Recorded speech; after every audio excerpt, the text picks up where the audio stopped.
కి స్వాగతం. విజయవాడలో ముఖ్యమంత్రి వైఎస్ జగన్మోహన్ రెడ్డి చేతుల మీదుగా జరిగే డాక్టర్ బిఆర్ అంబేద్కర్ గారి విగ్రహ ఆవిష్కరణ కార్యక్రమాన్ని పురస్కరించుకొని ఈ రోజు అనపర్తి ఎస్సీ పేటలో అనపర్తి శాసన సభ్యులు డాక్టర్ సత్తి సూర్యనారాయణ రెడ్డి అంబేద్కర్ గారి విగ్రహానికి పూలమాలలు వేసి పాలాభిషేకం నిర్వహించారు. ఈ కార్యక్రమంలో రాష్ట్ర Reddy corporation director Satti Ramakrishnareddy, Anaparthi town అధ్యక్షులు రంగంపేట మండలం ఇన్ఛార్జ్ నల్లమిల్లి మురళీమోహన బాలకృష్ణారెడ్డి, ఎంపీపీ అంసూరి సూర్యనారాయణ, సర్పంచ్ వారాకుమారి, ఉప సర్పంచ్ చిర్ల వీర్రాఘవరెడ్డి, తిరగర్తి శివ, మండశ్రీను, నందికోళ్ల రవికుమార్, వేలంగిరాజు, కొమ్మరి చిట్టిబాబు, వంటిమి విజయరత్నం తదితరులు పాల్గొన్నారు.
ఈ రోజున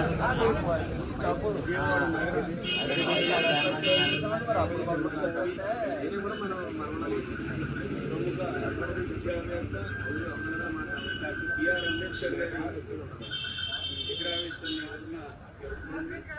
ఈ విగ్రహావిష్కరణ కూడా గౌరవ ముఖ్యమంత్రి జగన్మోహన్ రెడ్డి సాయంకాలం జరుగుతుంది. ప్రపంచంలోని పెద్ద విగ్రహం, అంతేకాకుండా విగ్రహంతో పాటు మ్యూజియం మరియు డాక్టర్ బిఆర్ అంబేద్కర్ గారి జీవిత చరిత్ర, జీవితంలోని ముఖ్య ఘట్టాలన్నీ కూడా అక్కడ మన ప్రజలందరికీ కూడా తెలిసే విధంగా మ్యూజియం కూడా ఏర్పాటు చేయడం జరిగింది.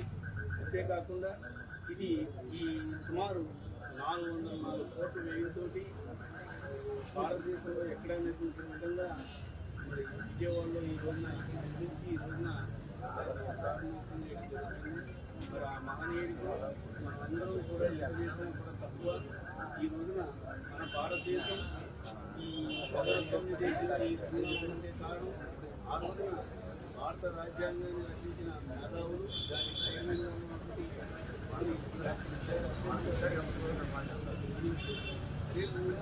ఆయన రచించిన భారత రాజ్యాంగాన్ని చాలా అంశాలు వాళ్ళు కూడా ఆలోచన తీసుకుని ఇందులో చాలా అంశాలు వాళ్ళు కూడా వాళ్ళ రాజ్యాంగంలో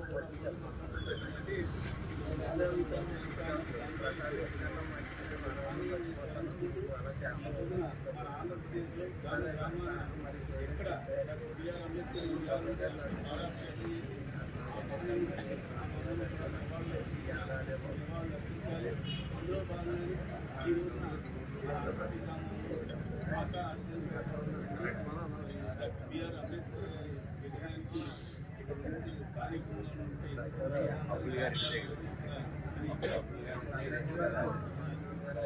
సందర్భంగా మరి ఇంకా విగ్రహాలు తప్పనిసరిగా నివాళులు అర్పించి పాలాభిషేకాలు చేయవలసిందిగా